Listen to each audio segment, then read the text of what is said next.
우리나라에서 가장 춥다는 강원도는 겨울이면 눈부신 설경을 자랑한다. 또 겨울 추위는 지역 주민들에게 많은 혜택을 가져다 줬는데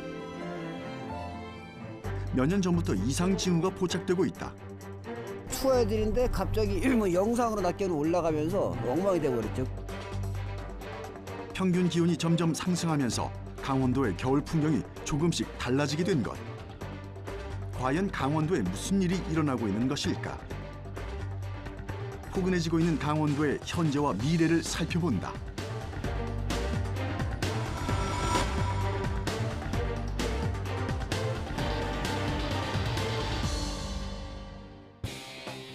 해마다 겨울이면 강원도는 전국에서 몰려든 사람들로 북적북적하다.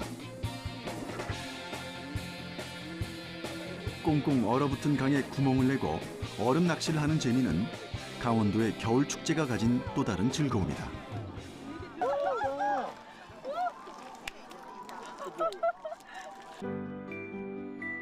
겨울 눈과 시린 바람으로 계절이 빚어낸 아름다운 얼음 조각품들.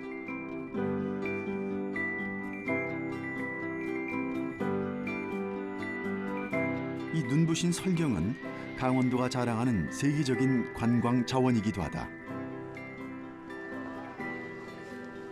코끝이 찡할 정도로 매서운 날씨지만 관광객들은 오히려 그 추위를 즐기곤 하는데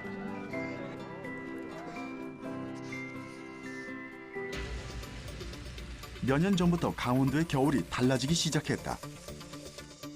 따뜻한 날씨가 점점 길어지면서 축제가 연기되는 사태가 속출한 것이다. 겨울 축제를 하기 위해 꼭 필요한 것은 바로 눈과 얼음이다. 하지만 강이나 호수에 얼음이 제대로 얼지 않아서 몇 년 동안 이어오던 축제를 포기한 곳도 생겨났다.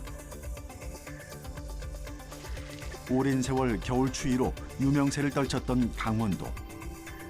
대체 이곳에 무슨 일이 일어난 것일까? 제작진은 현재 겨울 축제가 열리고 있는 강원도 화천으로 향했다. 이곳의 얼음 상태는 과연 어떨까? 축제 관계자들은 매일 아침 개장 전 호수에 구멍을 뚫고 얼음의 두께와 상태를 조사한다. 겨울 축제 흥행 여부는 온도보다는 얼음의 결빙 상태에 더 큰 영향을 받는다고 한다. 먼저 모터가 달린 드릴 형태의 타공 기계를 이용해 얼음 구멍을 만들고 그곳에서 떼어낸 얼음의 길이를 잰다. 과연 호숫가의 얼음은 어느 정도 두께가 될까? 20이 조금 넘네요. 23 정도 되네. 20cm가 조금 넘는 얼음 두께. 그렇게 얇아 보이진 않는데 옛날과는 비교도 안 되는 수준이라고 한다. 요 정도면은 과거랑 비교했을 때 두꺼운가요, 얇은가요? 과거에 한 반 정도? 반 정도. 예, 반 정도 된다고 보죠. 그럼 두꺼울 때는 50cm까지 얼었으니까. 50cm까지요? 예.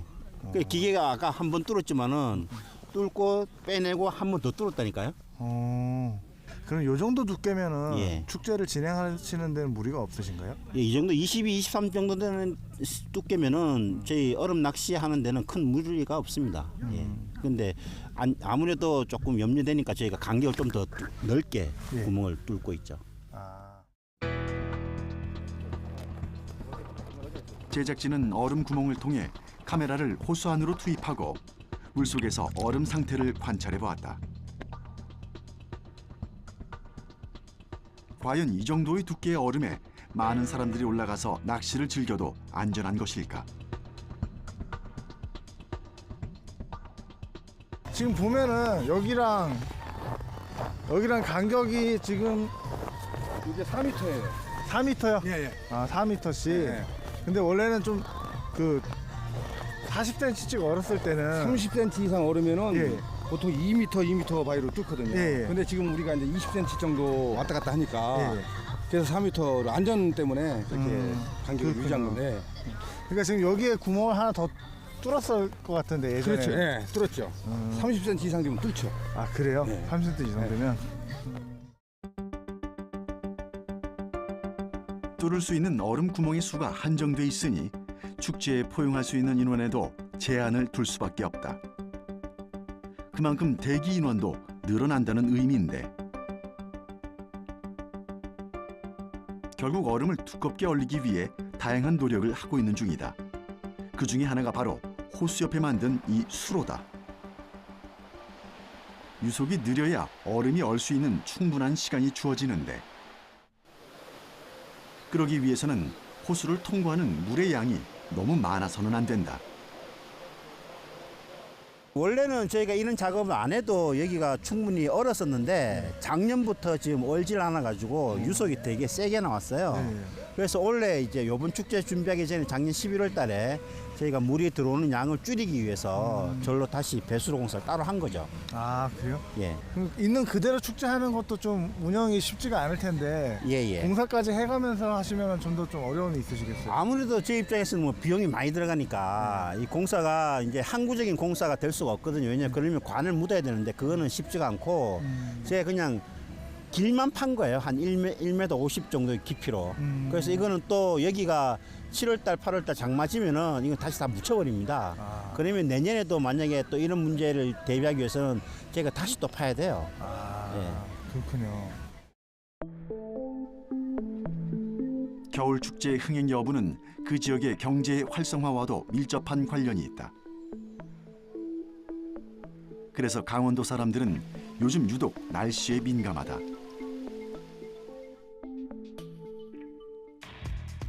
기상청 데이터에 따르면 지난해 12월 전국 평균 기온은 3.1도로 기록됐다.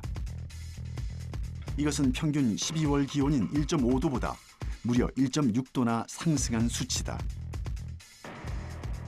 1973년 기상 관측 사상 이래 세 번째로 높았다고 전해진다. 문제는 그때부터 시작된 포근한 겨울 날씨가 올해도 이어진다는 점인데 제작진은 좀 더 구체적인 상황을 들어보기 위해 강원대 환경연구소를 찾았다. 수년째 강원도 환경 변화를 주시하고 있다는 김재철 박사. 그에게 강원도의 기후 변화가 겨울 축제에 어떤 영향을 주고 있는지 들어봤다.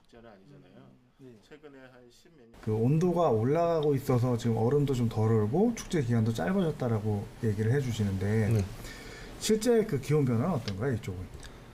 실제로 이 산천어 축제 관련해서 보시면 여기 보시는 것처럼 지금 강원지방기상청에서는 관광산업기후정보라고 해서 이런 대국민 서비스를 하고 있습니다. 그래서 여기를 보시면 2015년, 16년, 17년에 오면서 이제 3년 연속으로 이 지수가 조금 이제 100보다 낮은 수치를 보이면서 이제 미흡한 축제를 열게 좀 미흡한 지수다라는 것들이 좀 반복되고 있어서 그런 부분에 있어서는 좀 문제가 될 수 있는 부분이라고 생각합니다. 겨울 평균 기온의 상승은 물속 환경에도 영향을 준다. 겨울 축제의 백미인 얼음 낚시는 냉수성 어종인 빙어나 송어, 산천어를 잡아 올리는 데 있다. 하지만 수온이 따뜻해지면서 이런 물고기들의 개체수 역시 점점 줄고 있는 상황이다.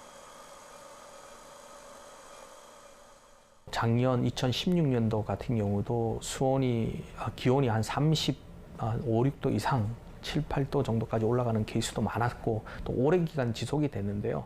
실제로도 강원도 그 양식장, 규모가 작은 양식장 경우도 23, 4도를 넘어가는 케이스가 있어가지고 어류 폐사, 즉 송어들이 폐사하는 경우도 많이 제가 목격할 수 있었습니다. 그래서 실제로도 그 치어 상태 한 10cm 전후가 됐을 때 송어들이 많이 죽어나가가지고 결국 그 어민들도 양식하는 어민들도 많이 걱정하는 케이스도 있었고요.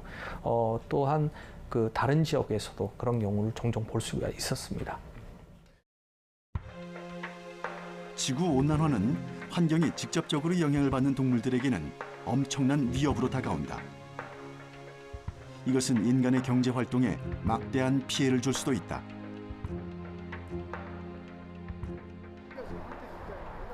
강원도의 기후적 특성을 이용해 작업이 진행되는 황태덕장.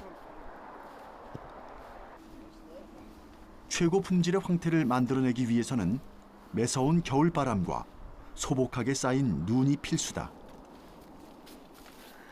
하지만 몇 년 전부터 황태 덕장에 위기감이 감돌고 있다. 점점 추위가 늦게 찾아오는 탓에 작업을 할 수 있는 기간 역시 늦춰지고 있기 때문이다. 기세가 누그러진 동장군 때문에 포근해진 낮 기온도 걱정거리인데 이게 좋은 황태 만들어지려면 눈, 바람, 추위 세 가지가 있어야 된다 그랬잖아요. 추워도 추위도 있어야죠. 눈이 있어야 돼. 이게 덕장 위에 이렇게 눈이 있으면서 이 눈들이 이렇게 묻어 있죠. 얘가 낮에는 여와의 날씨에도 약간 햇빛 보면 녹아요. 그래서 이 뱃속으로 이렇게 묻어 있으면서 싹 들어가요. 눈이요. 네, 눈이. 이게 눈이 들어가는 게 아니고 햇빛을 보면 이제 물기가 돼버리잖아요. 수분이 다 들어가. 그 낮에는 녹고 밤에 녹고 얼었다 녹았다 해야 된다 그랬잖아요. 얼었다 녹았다 할 때 그 수분을 공급해주는 역할을 해요. 그 눈도 필요해요. 눈, 바람, 추위 세 가지 딱 맞이 떨어져야 좋은 황태인데. 실제로 눈이 안에 들어있네요. 예. 한 해 황태 농사를 잘 짓기 위해서는 날씨가 가장 중요하고 사람의 손은 그 다음이라고 한다. 하지만 요즘은 가장 중요한 날씨가 받쳐주질 못하니 금전적인 손해도 상당하다. 그럼 이렇게 일하시면서 기온이 좀 따뜻하니까 어떤 부분에서 실제로 손해가 많이 발생하나요? 올해 같은 경우는 아까 말씀드렸듯이 크리스마스 전후 되면은 추위가 오기 때문에 당연히 걸어야 되는데 올해는 1월 15일 이후니까 약 20일 차이 났잖아요. 이게 추위가 마냥 기다려주는 게 아니기 때문에 그 인건비를 서서히 뭐 한 달 이상 일을 해야 될 일을 뭐 15일 이내에 확 해야 되다 보니까 인건비도 또 사람도 모자르고 인력은 제한적인데 많은 인원이 필요했기 때문에 뭐 용역도 빌려 쓰고 뭐 그러다 보니까 인건비가 훨씬 많이 들어가고 이런 일들이 잘 안 되고 그렇군요. 예, 그런 피해가 많이 있었어요. 과거랑 비교하면 좀 커요? 차이가? 예전에 비해서는 엄청 차이 나죠. 뭐 예전에 겨울 12월 달 하면 보통 뭐 영하 10도 이하로 내려갔는데 올해는 뭐 그렇지도 않았고 하여튼 최근 들어서는 점점 예전에 비해서는 훨씬 더 따뜻해진 것 같아요. 예전에 이렇게 이런 상태에서 여기 나와서 일 못했어요. 아, 그래요? 모자 쓰고 뭐 마스크하고 이 정도였죠. 그렇게 추웠어요? 예, 엄청 추웠어요. 수십 년째 해오던 일이다 보니 매년 하던 대로 시기에 맞춰 작업을 시작했지만 그 부지런함이 낭패를 가져올 줄은 상상도 못했다. 미리 걸린 명태는 따뜻해진 기온 탓에 제대로 얼지도 못하고 수분도 공급받지 못해서 볼품없이 말라버렸다. 상품 가치가 떨어진 북어로 전락해버린 것이다. 황태랑 비교하면 품질도 가격도 하늘과 땅 차이라고 한다. 자, 길이는 같아요, 그죠? 예. 근데 마른 거는 완전히 뭐 반도 안 되잖아요. 근데 이거는 상품 가치가 없어요. 이게 포를 만들어야 되는데 포를 만들 수 없는 정도고 이렇게 이제 겨울에 얼었다 녹았다 해야 돼요. 근데 얘는 얼었다 녹았다 아니라 바로 녹아버려서 말린 거예요. 그러니까 뭐 상품 가치가 거의 없는 거죠. 요 두 마리는 얼마인가요? 소비자가로. 마리당 한 2,500원 정도 선 될 겁니다. 그러면은 요거 이렇게 두 개 치면 요게 5,000원인데. 그게 약 5,000원이에요. 요거는 갖다 팔면 2,500원밖에 안 나와요? 그것도 나오지 않을 거야, 뭐. 체를 뜯으면, 예. 이게 뭐 상품 값어치가 뭐 이렇게 육안으로 봐도 다 그런 식이죠, 그죠? 이건 탱탱한데, 바짝 말라버려서 쓸 수가 없는 값어치 정도. 없어서. 예. 그렇군요.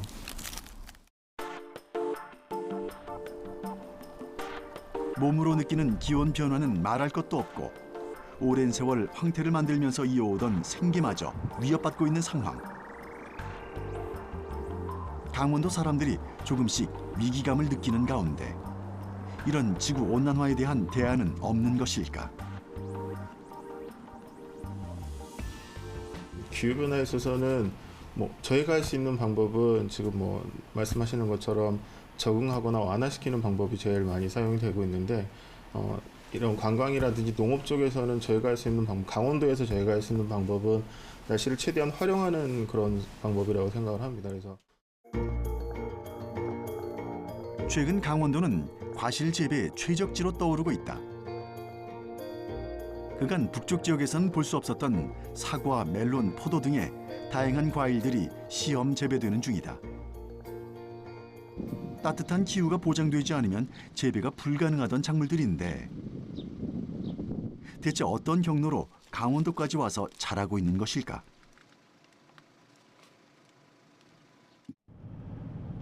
제작진은 삼척에 위치한 농업기술센터를 찾았다.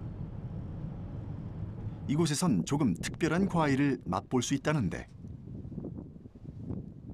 거대한 하우스 안으로 들어가 봤더니 열대 과일 중에 하나인 파인애플 나무가 자라고 있다. 나무마다 탐스럽게 매달린 과실들. 아무리 온실이라고 하지만 열대 작물을 강원도에서, 그것도 겨울에 재배한다는 사실이 조금 놀랍게도 느껴지는데 강원도라고 하면 좀 추울 것 같은데 파인애플을 이렇게 재배하시는 이유가 뭔가요? 저희가 그 따뜻한 해양성 기후를 갖고 있어요. 그래서 그 남해안 지역과 온도가 비슷하다 보니까 남해안 지역에서 하는 그 열대 과일을 한번 심어보면 좋지 않겠나 해서 심게 되었습니다. 결과는 어떠신가요? 지금까지? 결과는 그 남해안 지역이나 제주도에서 나오는 파인애플하고 수량이나 뭐 상품성이나 이런 건 거의 비슷하다고 보시면 될 것 같습니다. 강원도산 파인애플 과연 얼마나 잘 익었을까? 색이 완전 잘 익은 색깔인데요. 향을 한번 과즙도 맡아보시죠. 과즙도 엄청 많고 향이 마트에서 파는 향이랑 완전히 다르네요. 그렇죠. 그거는 조금 약간 좀 무른 듯한 향인데 이거는 완전 상큼한 향이 그대로 다 살아 있는데요. 달콤하면서 맞습니다. 상큼하고.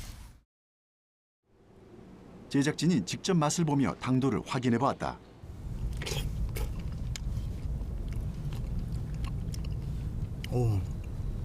제가 개인적으로 파인애플 싫어하는데 너무 셔가지고 싫어하는데 딱 적당히만 시고 단맛이 많이 나네요. 단맛이 날 겁니다.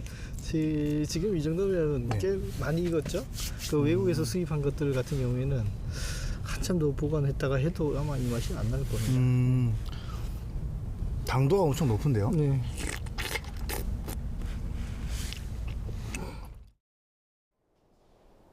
다른 하우스에는 파파야와 용과 또 망고 등 다양한 열대 과일 나무들이 자라고 탐스럽게 열매를 맺어가고 있다. 아직은 시험 재배 중이지만 강원도 농가에 보급되는 날도 얼마 남지 않은 듯하다. 그렇다면 기존의 강원도 특산품들은 어떤 상황일까? 오렌지 작물 같은 경우에는 배추나 무 같은 경우에는 병이 지금 많이 발생을 하고 있어요. 온도가 높아졌기 때문에. 그래서 그런 작물을 대체할 수 있는 저희가 고랭지 같은 경우에는 사과를 재배한다든가 그렇게 하고 있고, 이 아랫지방 평지 같은 경우에는 지금 기존에는 채소나 이런 것들을 많이 했었는데 지금은 겨울에도 재배할 수 있는 딸기, 그리고 이런 열대 과일 종류도 새로운 작물로 대체할 수 있는 작물로 그렇게 생각을 하고 있습니다.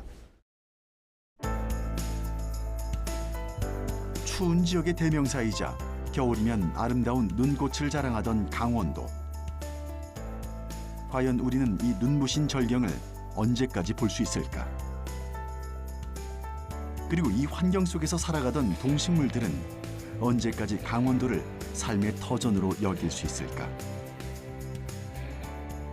기후변화가 나타난다라고 해서 지속적으로 나타난다라고 해서 사람 같은 경우에는 워낙 적응력이 좋기 때문에 어느 그런 극값들이 나타난다라고 하더라도 어느 정도는 견딜 수 있고 이제 극복해 갈 수 있는 그런 상황이 되는데, 우리가 의지하고 있는 그런 생태계라든지 주변 환경 자체는 지금 얘기하는 0.5도 변화다, 2도 변화다에 있어서 전부 다 사멸해 갈 수 있는 상황 또는 이제 어떤 멸종해 갈 수 있는 그런 상황들이기 때문에 우리 인간은 그것들을 취하면서 살아가야 되는데 그런 것들이 없어진다라고 했을 때 이제 우리가 2차적으로 볼 수 있는 피해들이 결국에는 이제 인간이 살아가는데 어떤 스트레스로 다가올 수 있다라는 걸 볼 수가 있죠.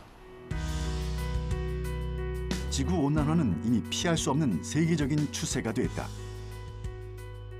우리나라에선 강원도가 제일 먼저 그 변화의 시험대에 올랐다.